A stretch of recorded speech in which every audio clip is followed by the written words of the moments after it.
We are firing it up this morning on the Burning platform, which, as always, is brought to you by Nando's. Every Thursday morning brings us the opportunity to catch up with all the big stories of the week and to do some analysis and to gossip a little bit, try to get to the root cause of so many of the problems and so many of the situations that we find ourselves in. On cliffcentral.com and in South Africa. And we don't always just look at South Africa. We also look at the rest of the world and what's going on there. There's plenty to talk about this morning. If there's anything you'd like us to address, then please send us a message live on YouTube, or you can WhatsApp us on 0797482090. And you can also email us, Gareth@cliffcentral.com, with whatever's on your mind. So this morning, in case you don't know him already, he's been a returning champion on the Burning platform a couple of times. He's a senior fellow at African Liberty, and that is Africa's premier platform for advancing economic freedom and individual liberty. He's a commentator on politics, economics, and global affairs. He is Phumlani Majozi. How are you, sir? Good morning, sir. How are you doing? Nice to see you. Thank you for waking up early to be with us this morning. Great to be here, man. I always enjoy being on this platform. But I mean, I always say that the name of your show, The Burning Platform, speaks for itself. Yeah, it is. And I'm sorry that Phummi's not here this morning because we were looking forward to having some arguments with her.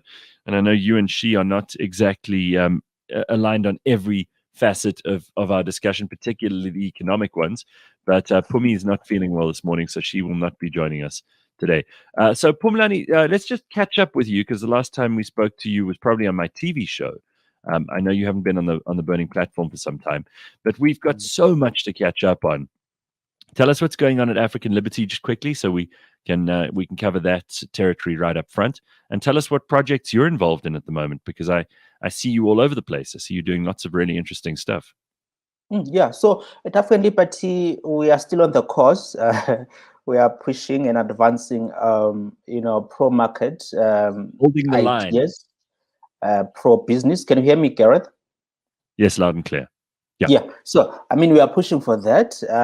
We are just getting published left and right, even in international news platform, which is quite good with our team. That is, some of them are based in Africa, some of them are based in the USA. So it's been we're always pushing. Africa, there's much work to be done here, I always say. When you look at Africa's economies, they are ranked at the bottom when it comes to what's called the Economic Freedom Index, the measure of openness, the measure, the measure of, things like private property rights. Africa is at the bottom. And by the way, the shocking thing is that as we are at the bottom, we are also amongst the poorest, if not the poorest, region in the world. Our countries are very poor. Yeah. So there's much work in that space. We are pushing that. You want to say something? No. You've finished, because that was you haven't finished telling us about what you guys are busy with. Sorry. Yeah. So I'm currently also pushing, trying to push more commentary in South Africa as well around economic and political issues. I tweet a lot. Some people, say my tweets are quite controversial. Thank God for Twitter. I mean, you get into huge trouble on Twitter. So I on the times that I do still go on, and I remember when I was on there all the time, you were very vocal, and you continue to be. And it's actually a very, it's probably one of the bravest things people can do at the moment is to speak about the things you do on social media, because it isn't popular, and people do react very badly to a bunch of things that are proven but not necessarily popular, like the free market, like private property.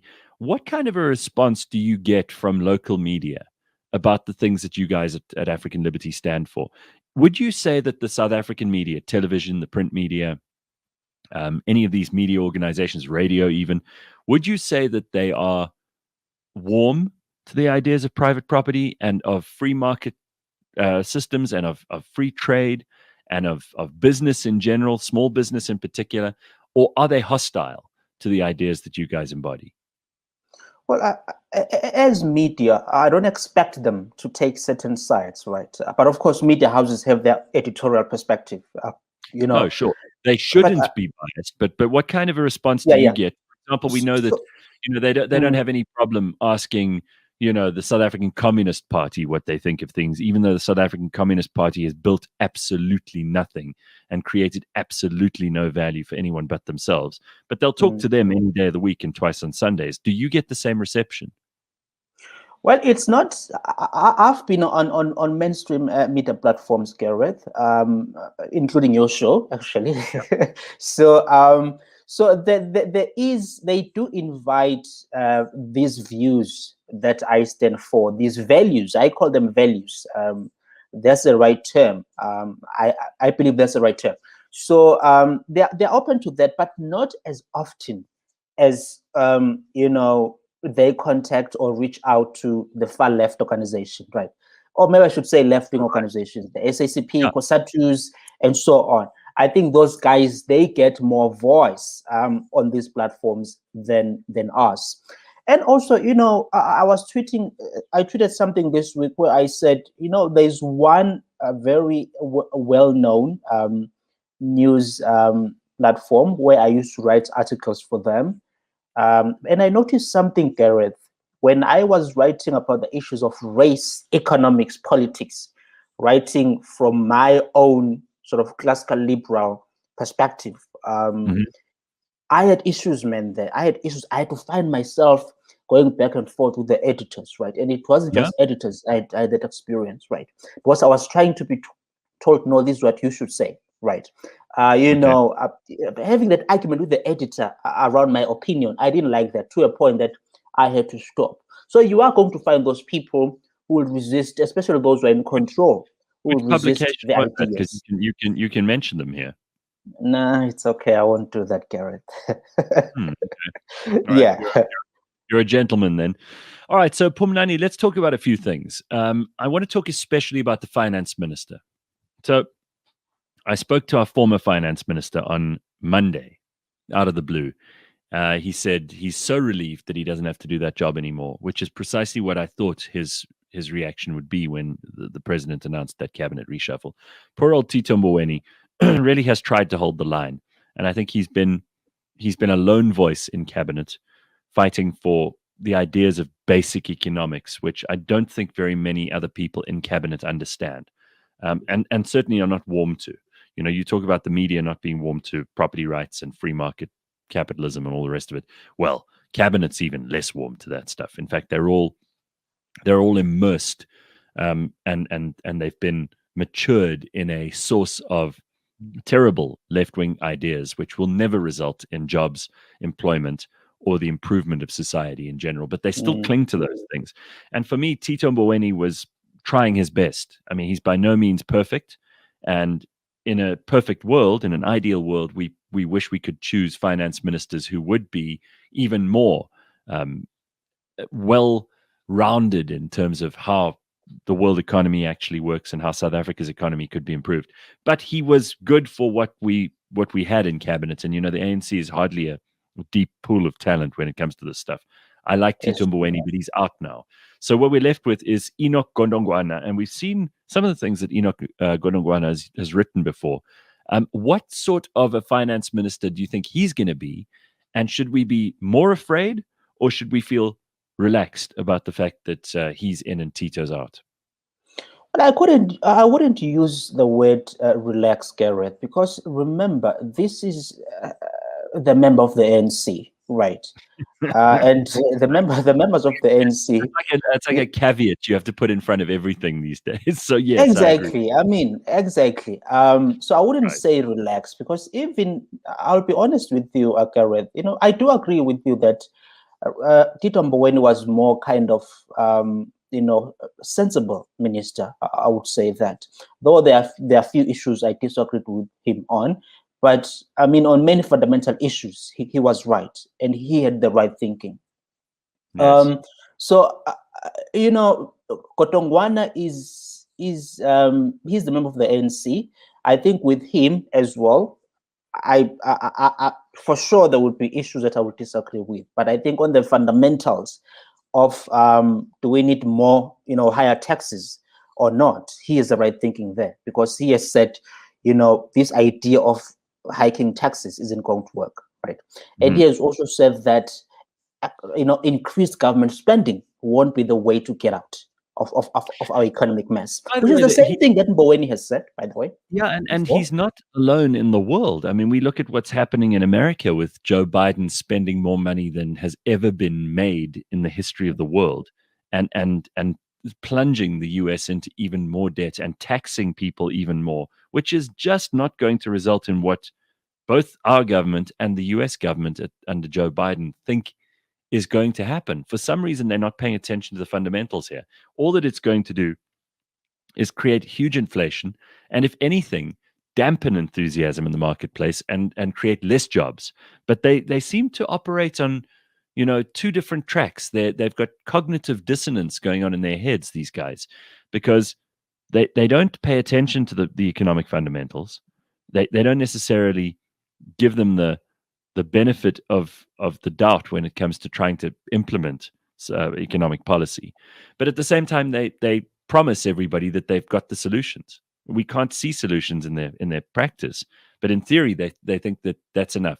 There's that old saying of that works perfectly. The system. This is what you hear from academics, especially in economics. They go, the economic system, we get it. Like, capitalism has really pulled more people out of poverty than anything else. But would it work in theory? It's just madness. Yeah. So you think you think Enoch's going to be more like Tito and more of the same? I think more of the same is what the word I've used before. So there's some sort of policy continuity of some sort with Enoch Godongwana, because he's not a person who's hostile to business, right?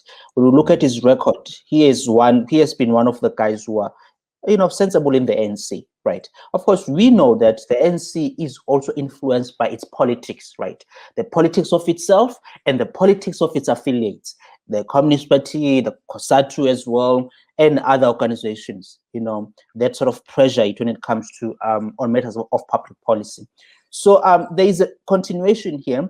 And by the way, what he has said, which I think is what I really liked what Godongwana has said, where he has basically said, this idea of handouts, the idea of grants and handouts to the youth isn't going to work, right? The best thing that we should strive for is jobs. And Gareth, if you followed me over the past years, it's the same thing I always preach. We cannot live on grants and subsidies and handouts and increase government spending on social, whatever we are pushing for. We need to get people back to work, right? If you have almost half of your workforce as a country out of jobs, they cannot find them, that's a huge problem, right? In fact, in emerging markets, South Africa is the biggest problem of unemployment. Yeah, I mean, I don't know how we begin to solve that, but there are a number of people we've had in the past on the Burning Platform, and many of them, including Phumi, are of the opinion that we need less government regulation. We need to free up the labor force. Kanthan Pillay was on the other day saying that what we need to do is abandon the minimum wage. He says if you completely get rid of the minimum wage, you will create opportunities for people, because people would rather earn, 50 Rand than nothing, because they're being prevented from earning that 50 Rand by the government, who, with all the best intentions in the world, you could say the minimum wage is 100,000 Rand, but that doesn't mean people are going to stick to it. Am I right? You're exactly right. Hey, and by the way, I need to bring some sensibility on the issue of the minimum wage, just to add to already sensible points, and that is, if you earn a low wage, right, that prepares you or gives you experience, right, to be in a position to get a job that pays a higher wage next time, right? If you sit at home and you earn 0 Rand, what experience are you getting there, Gareth? Especially amongst our youth, because I think they are the most impacted by this national minimum wage that we see, right? Now, when you talk against the minimum wage, which is what I have done over the past years, the usual questions from the left is, okay, what are we going to do about exploitation? Right? People are being exploited. People are being paid slave wages, right? So, I mean, and then, well, yes, the wages may be low, right? But, I mean, what exactly is the crisis here? Isn't the crisis we face in South Africa, isn't the crisis that we face, having to do with the highest levels of unemployment, where people are sitting at home, right, and earning nothing, basically Right. helpless, and tempted to, in some ways, commit crime, especially the But youth. isn't Look at isn't the the recent very riots. it seems like the same people who will say that a minimum wage is necessary to prevent exploitation have no problem with the government exploiting people by putting them on a social grant of 300 and something rand. You know, either you're for people earning a lot of money, and in that case, you need to be for a very high social grant or for a very high minimum wage, which obviously you have to be able to afford, and this country can't. Or I don't believe you. I think you're a hypocrite when you say, for example, no, minimum wage needs to be X amount of rand a month, or X amount of rand a day, or X amount of rand an hour. But you're perfectly okay with government giving some 300 odd rand to people every month, and that's okay. Just throw some bread at the peasants, and that'll work just fine. You know, it doesn't seem to strike those people that is a point of some hypocrisy. There hasn't been much controversy around how low and demeaning the 350 is. I mean, would So, you, so demeaning. as Gareth, live on 350, right? And if you There's no ask way. politicians, would you live on 350 a month, right? So if if the advocates of the minimum wage were sort of if they didn't Complaining have about any, this. well, if their values were not corrupt, Hmm. they would be pushing for a higher um, monthly grant from government instead of the 350, right? They would be saying, well, if we can force businesses, because we want business to pay 4,000 and 5,000 and whatever the minimum which they want, then they Mhm. must do the same with government and question why is government giving 350. Correct. That is, if their values, if they were consistent on their Right. values. But the problem is that they always jump around, right? And That's the they seem problem. to think that businesses just magically make money, and they think businesses are there to employ people, but businesses are actually there to generate a profit. No one's going to start a business just because they want to employ people. Employing people I is was difficult, right? I was in a panel with Connie Mashaba. Hmm. Just was it 2 weeks back? That's Well, Herman Mashaba's wife, yes, and she was the woman who started Black Like Me with him, and you know they've been married mm, for years.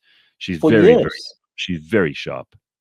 and very, as you say, and very sensible on how business operates, right? Yes. And she said something that I think should be spread across the whole country, and What's that? that is business. There is no person who starts a business with the intention to create jobs, right? You don't Correct. start a business to try and do some social development, No. develop your community. That's not what Connie is saying, that that's not the objective of starting a business. You start a business to make profit, or maybe to make income, if I should put it like Sure. that. But your objective is to make money. That's what she says, right?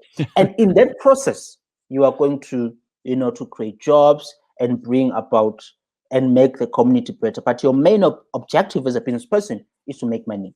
And I I'm so think it was, I'm so pleased you said that, and God bless Connie Mashaba for saying that, because it seems to me there are lots of people in this world who've just, and economics is not something that you get taught at school.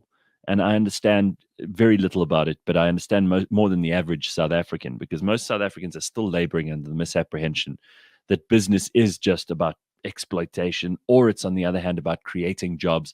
It's none of those things. It's just to make an income. It's the same as getting a job, except you're working for yourself. And most people, if you ask them, they would say, I would prefer not to employ anybody. I employ people because A, I can't do everything myself. B, my business is growing. Or C, I need to have more people around because there is more work to do. That's all. No one's going, well, what, oh, you know what the problem is with my business is I just don't employ enough people. So I'm just going to hire a bunch of people so that the business eventually goes bankrupt. well, it's like saying, well, I don't have very big costs. I'm therefore going to increase costs. Because employing people is a cost, and every business seeks to decrease the cost, right? That's what you Correct. want. That's what you do if you want to increase profit, right? Because profit is equal to revenue minus cost. And you want to, that part of the cost part of the equation is what you always want to keep at a minimum, and zero is the best, right? So I All right. mean, But do you think that our ministers, and particularly the finance minister, understands that? Because there are still very smart people in Treasury. There are still very smart people working at SARS. And I'm sure that those people occasionally have to win an argument.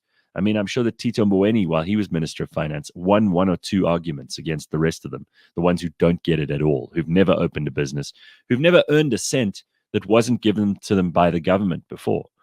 Surely those people win an argument every now and then, and surely those people can prevail when it comes to the balance sheet, because ultimately the taps have run dry.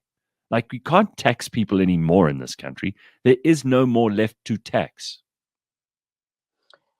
no, there is no more left to tax. And when you look at this, there's been this proposal by Mboweni when he was in to say that people can tap into their pension funds and all that, so they're able to sustain themselves. At least that's what is being discussed within the Treasury. Simply because, I mean, even Ramaphosa has admitted a few months back that really there isn't money, right, to finance this program. So we are and we have a very small tax base in the country. And with the tax base, we've seen more and more increased government spending. And part of that, big part of that, we've had to borrow it, right? That's why we've continuously increased our debt. So I mean, it's where South Africa is right now. It's what we need are more of reforms that will get economic productivity to stronger levels, right? Because if you have a strong performing economy, then we are going to receive more tax revenues. So that's the option that we have. We can't tax more now. It's a matter of creating an economy that is more productive with higher or rapid economic growth rates. So then you are able to get those tax revenues, and then you can manage the country. So that is the state. That is the state where we are in. And the part of your comment earlier was, I mean, does the minister or do these ministers get this?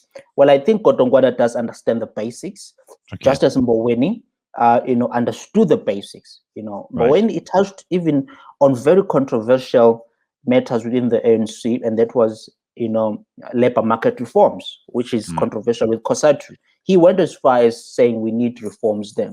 So, I mean, he gets it, and Kotongwana as well is someone who gets it to an extent. And the question is, can he bring the necessary reforms going forward? And my view is that he won't go as far enough. It will be like as we've seen with Mboweni, right, on reform.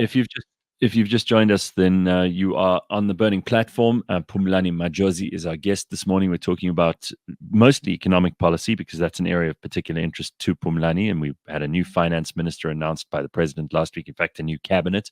I see Thandi Modise has taken over where Nosiviwe Mapisa Ngakula was, and she's now moved to Thandi's old job.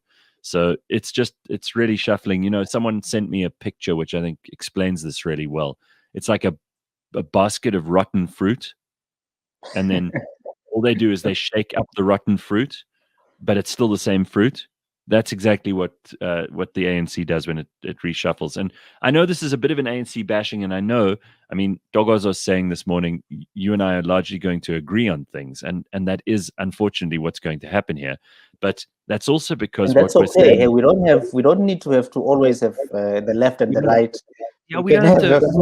We try to get as many people on the show with as many different points of view as possible. But I have to tell you also, when it comes to talking economics, it's very hard to find anyone on the left who's willing to argue and debate about these things, because they don't have good arguments to offer. I've looked at what communists and leftists and Marxists and even people who have even more archaic ideas than that, believe it or not, there are some.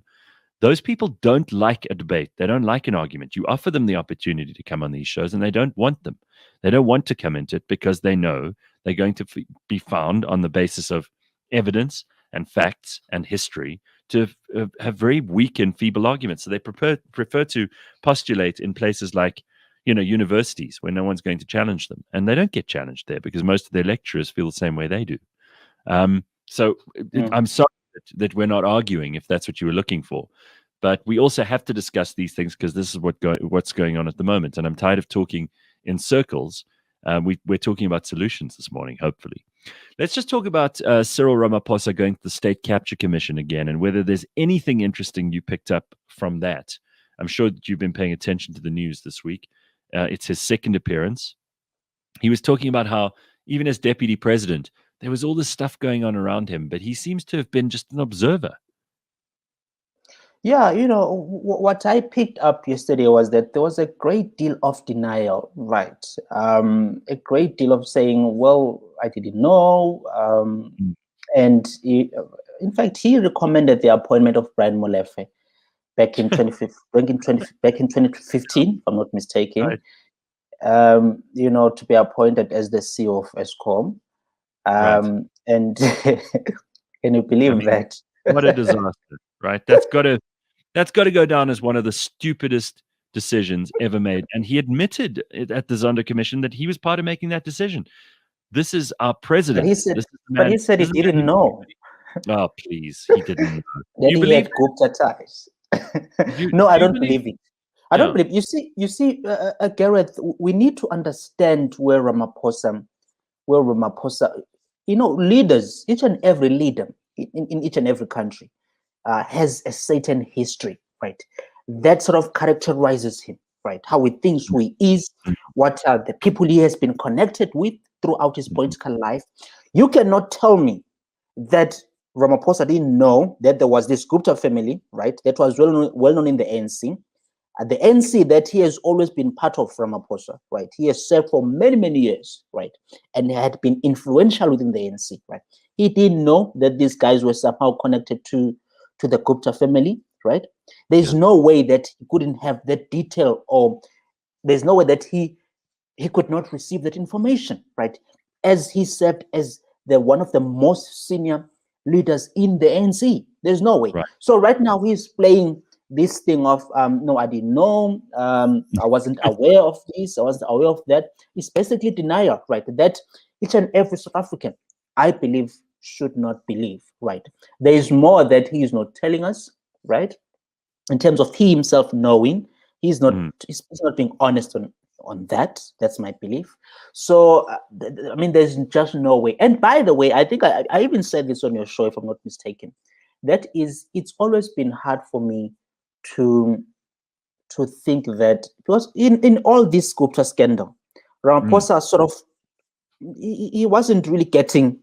There was nothing that was coming that was more concrete to say, well, he did this, he did that, and he would come out and deny. I could not believe all of that, right? I've always said that there is no way that this guy, right, never knew anything, right?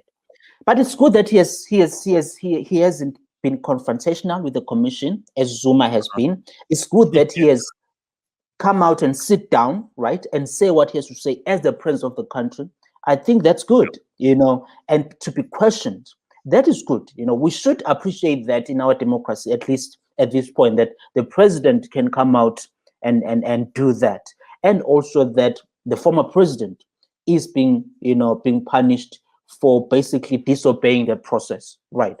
So I think we should be grateful that those things, they are still there in our democracy, and in many African countries that would be difficult to find. The state we are in, with respect to the commission and all this, you're right. That's something to be pleased with. Yeah, we should be pleased with that, right? There's much to be. We'll take it. Yeah. I mean, it's legal, but we'll take it. I mean, what do you mentioned just now? I thought this was an interesting point. That Cyril's, one of his kind of points of view was, it's okay, withdraw your pensions early, use your pensions now to kind of help yourself through a tough time, because these lockdowns have also created huge economic trouble for South Africa. And then we had the looting and the rioting the other day.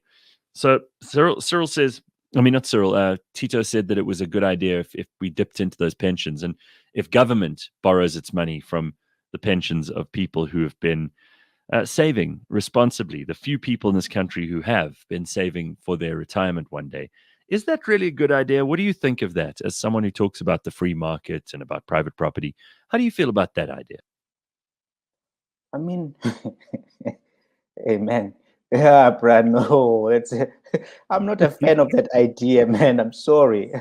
I mean, the whole idea of the government taking the money that I have worked for for a very long time, trying to save for my retirement, and Yeah, then that gets spent on government programs that we do know that when it comes to government investment, let's be frank here, yeah. the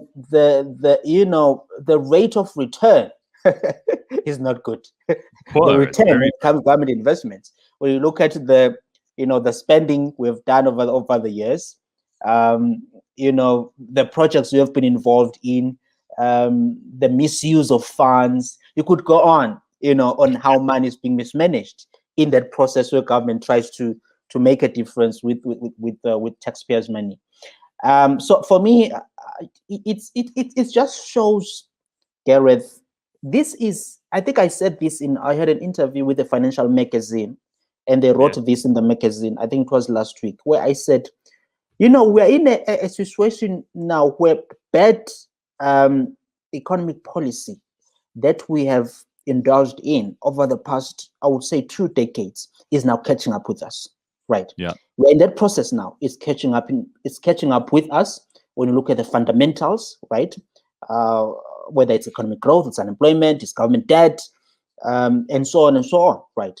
Even crime as well, the crime rates that we are still seeing, all those things, the socioeconomic conditions, right? So Hmm. bad economic policy is catching up with us, right? So And because of how could we have that thought for situation, so yeah. long? How could the ANC have thought for so long that there would be no consequences for their bad decision making and for their bad policy? A lot of people persuade themselves that if we just get through this and we promise people X, Y, and Z, eventually everything will be fine. But this is what happens: is that you eventually the chickens come home to roost, and right now the cupboard is bare. People can't expect to, even if they try to loot the cupboard was already bare before the looting. Yes, I mean, but your question is, how could the NC could not understand that this is what the result will be? You see, part of the problem in the ANC is that what you have is that, yes, you do have a few people who can be sensible, right? The guys like Trevor Manuel, when you look at the recent, in our, democratic history, Trevor Manuel, Tito Mbowenis, Thabo Mbeki, the president, was to an extent on economic policy sensible. So you are Sure. going to have those figures, right? Those people in the ANC who are sensible, but they tend to be very few. Largely, the push in the ANC and the push is that we should move more towards these ideas of this more regulatory measures, more minimum wage laws, more government spending, more government Right. control, and its affiliates influence that way of thinking, right? So the NC, you see, I've always doubted, Gareth, that these people get into the meeting room and strategize and say, we are going to do this to destroy the country, right? I Yeah. doubt that's what Yeah. they Yeah. do when they No, sit in. it's not willful destruction. It's just sheer Yes, incompetence. I mean, somebody says exactly. here, and Incompetence. this is a really interesting point. Somebody says, I've heard, this is MB, I don't know, these I've heard things I love because sometimes there's someone who actually does know something, that the ANC have not taken minutes at meetings, cabinet minutes, obviously, for 7 years. No evidence of knowing of state capture because obviously in those meetings, they would talk, but they never record the stuff.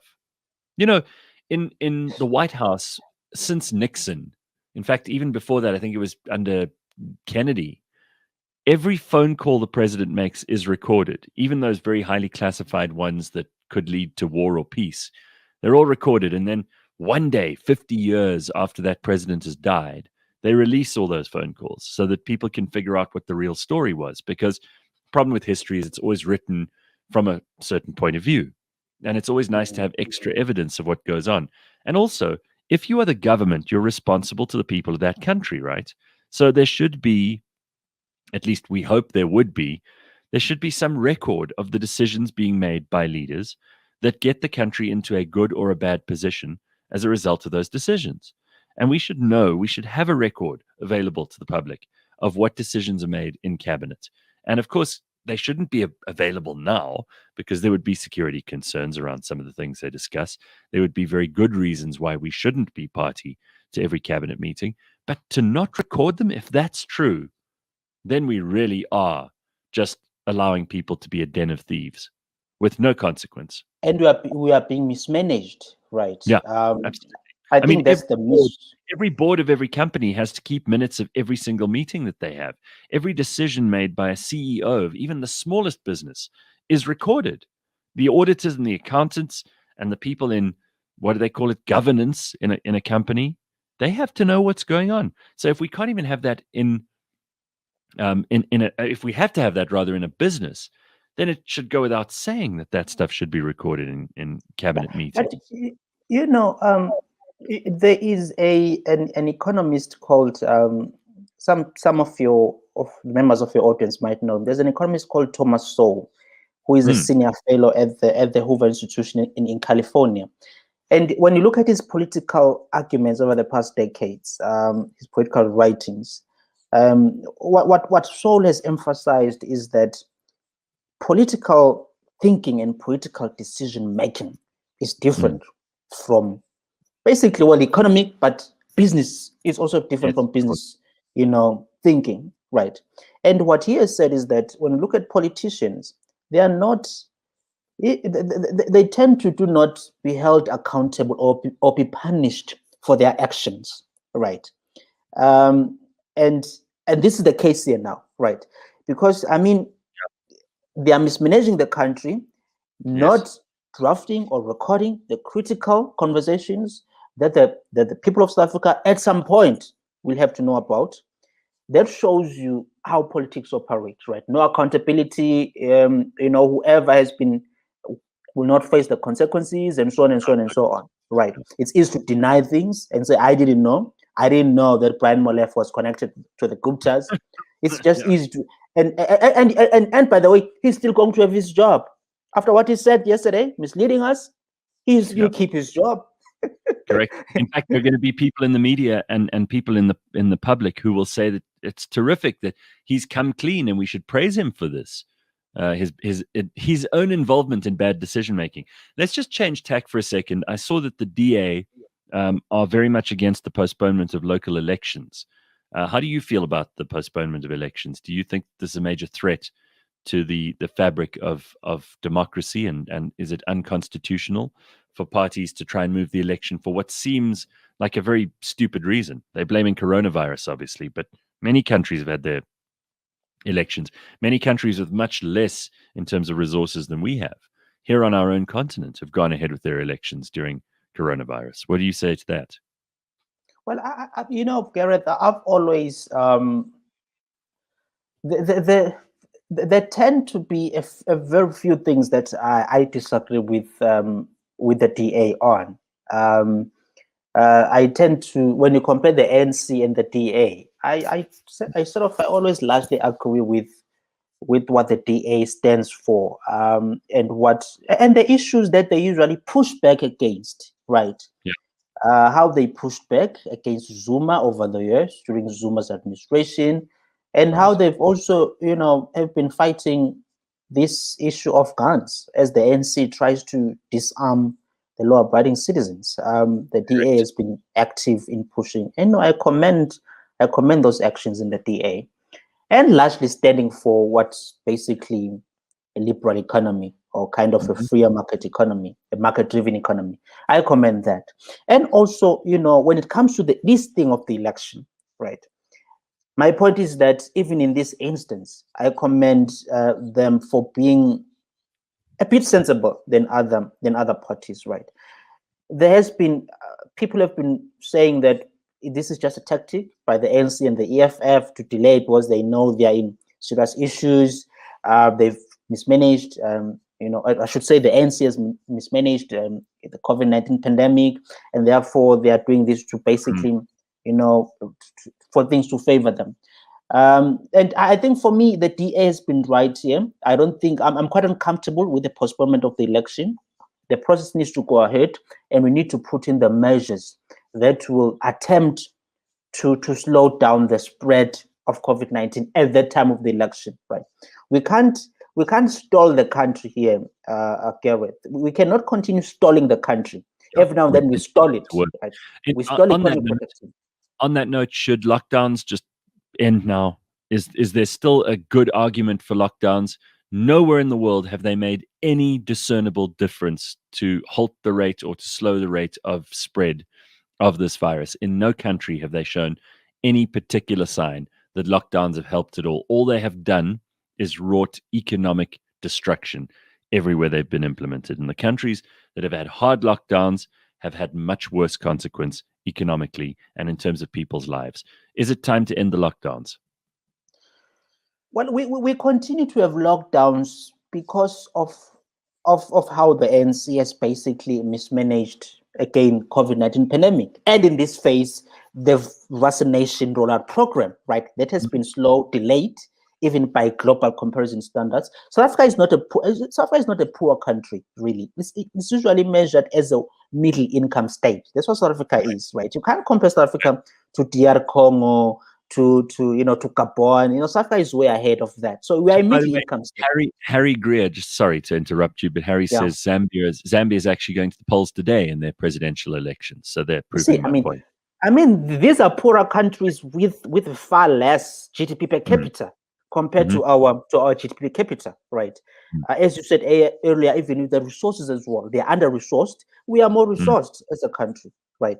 So politics, there is not really a sensible, a rational argument for the postponement of the local elections. It's got to do with politics. And lockdowns, just to Craig says there's zero good argument. What's your position there? Should they end the lockdowns now, or do you think that because No, our vaccine... I'm no longer in favor of lockdowns now, Gareth. I favored the lockdowns in the beginning, right? That it was April, May last year, because we had to prepare for what was not known, right? Yes. Of what the impact would be. So I favored those lockdowns, therefore, us to but lockdown and then move on. I no longer favor lockdowns at this point because they have just caused huge damage to people's lives. I mean, it's just said, it's been said to watch. It's been said to watch. So I no longer favor that. We need other measures. You mentioned the DA earlier, and here Corona's Boring is saying, I'd like to point out that idiots like Alan Windbag, I think they mean Alan Windy, but we'll go with that name, in the Western Cape are very much in favor of hard lockdowns. That guy is a snake.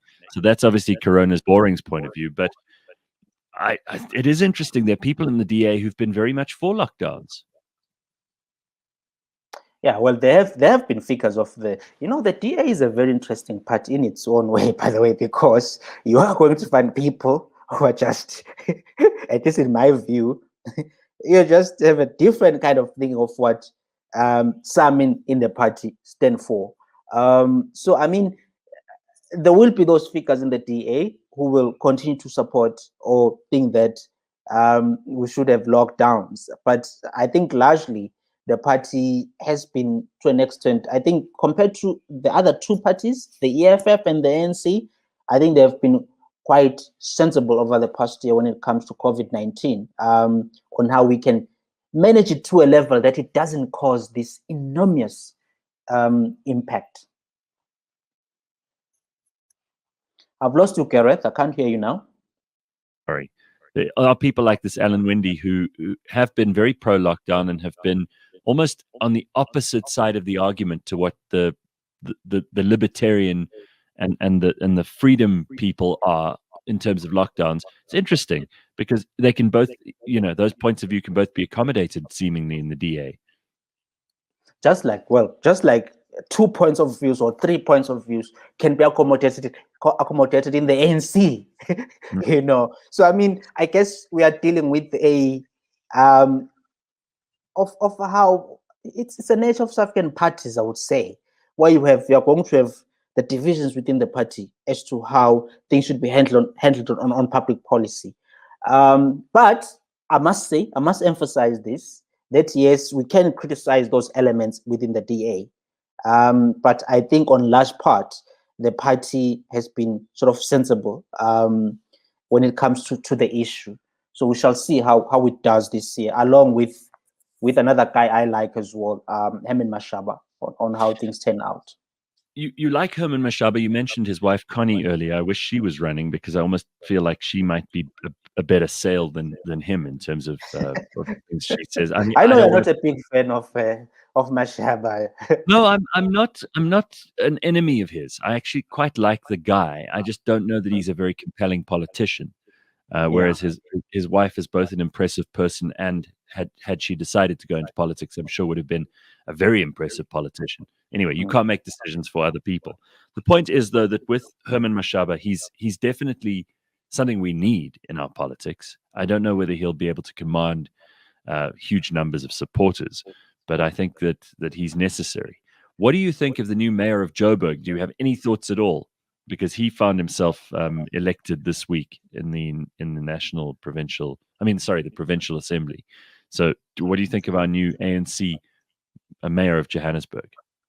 Well, what was striking with that is that, I mean, almost no one cared. Really, I mean, it was quite strange.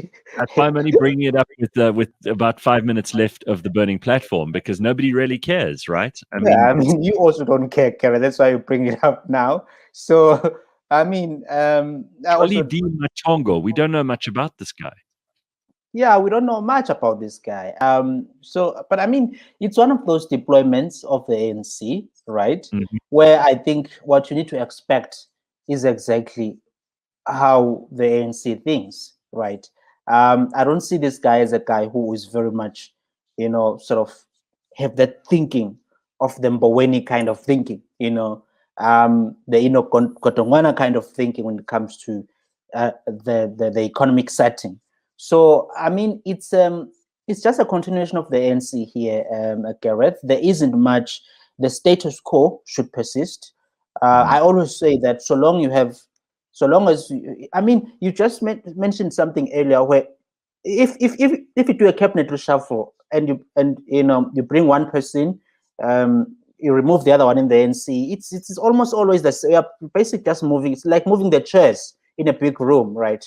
There's no reform, and Or even the with the deck, appointment of the or the mayor, deck chairs on the it's Titanic. Yeah. it's the same thing. I mean, it's the same thing with the mayor as well. We are still Mm. going to see the status quo in Yeah. place. I always say that you need people who have a largely different kind of thinking from the ANC if you want to change cities, municipalities, the whole country, the provinces in South Africa. I think you will need a huge sort of a movement that is not like the ANC. Are you a pro-masker and anti-masker? Are you pro-vaxxer or an anti-vaxxer? These are important questions people ask at family brides and at dinner parties and at coffee meetings at the office. Do you have strong feelings on any of those things? On the you see, I'll be frank here. No, I don't have an issue with the mask thing, but I've struggled with the mask. Hmm. But it's too late now to debate the mask thing, Gareth. I mean, it's been Yeah, one well, year and a half of COVID. But unfortunately, it's not going anywhere, though. We're going to have to yeah, keep wearing yeah. these regardless. I mean, in America now, they've got mask mandates in places that they didn't even have them before. So the craziness continues, despite the But I fact. think I just want to clear up because there are a whole lot of people being cancelled left, right, and center for being anti-vaxxers, and I think in the case of this, there are hugely gray areas. It's not all black and white, but I think that the vaccines, if you believe in the vaccines as I do, and you think that they are a good thing and a real miracle that it allows society to carry on moving forward despite this pandemic, which could have halted us in our tracks and did for a while. I think vaccines are a very good thing. I'm very much for them. And I think everybody should be able to make their own decision at the same time. So you can chew and walk at the same time. You might be very much pro vaccines, but you might also be very much pro people being able to make their own minds up. Don't you think? well, I won't personally, I don't want to lie to Gareth. I will take the vaccine if I'm forced to take it. I mean, I'm at a very low risk of COVID-19. Right. And what I was thinking over the past months was that, if I'm not forced, in fact, my own way of living would be to live a healthy life, work out as much as I can, eat Yes. healthy food to boost my immune system. And I'm a very when it comes to COVID, I'm a very low risk, so I'm not keen to to take the vaccine. I hope I won't be forced to take the vaccine, right, at all. I'll take it only if I'm forced, right? No. But I mean, do I want my family members to take the vaccine? Of course, sure. I mean, they should take. Even my mother as well, who's got some sort of pre-existing conditions, she should take the vaccine. But for me, I'm not going to do that. It's just a personal, unless of course I'm forced. So I think your question, Gareth, is around: should we condemn and demonize and enforce those who don't want to participate in the vaccination process, right? And for me, I think that's a very wrong way of doing it, of forcing people to be participants. Because I mean, if you take the vaccine, I mean, it's you, and it's going to, protect you. You're protecting yourself in a way. Why do you expect me to also be vaccinated? I mean, you took the vaccine. Yeah. Excuse me. So you should be okay. So you don't have to force other people. So the force is. By the way, Gareth, even corporates are doing this. CNN fired a few employees recently for the fact that they were not vaccinated. So we may reach a point where my employer, right, forget about the state, my employer will force me and say that if you don't vaccinate Phumlani, I'm therefore terminating the contract, right? And that's a problem, right? So we are seeing this suppression of individual freedom, even in corporates or institutions, or from people who have power, right, over others, So I mean, it's a sad state. I don't want to lie to you. Well, I'm afraid that's pretty much all we've got time for this morning. I could easily go into many other areas. I wanted to talk to you about what's going on in Australia and what's going on in the UK and what's going on in the US at the moment, not to mention China and the rest of Europe, because there's lots of stuff to discuss, but we're out of time. This is The Burning Platform. Phumlani Majozi is our guest, and thank you for joining us this morning, Phumlani. It's always good to see you, and thank you for your time. Thanks, man. Thanks. We largely agreed on things, so some of the audience might, but it's okay, People hate it when we agree. So I mean, I can't constantly have people in here who I'm arguing with. Otherwise, that's also going to become boring. But great to have you on, and great to have your point of view as always. That's Phumlani Majozi, who's of course a senior fellow at African Liberty, and they are particularly interested in economic freedom and individual liberty, which sounds like economic freedom anyway, the EFF, but I promise you, Phumlani is the opposite of the EFF in many ways. So that's it for this morning. Thank you very much for being part of the show. Hopefully Pumi's okay. She'll rejoin us next week, and you have an excellent Thursday. Cheers. Bye-bye.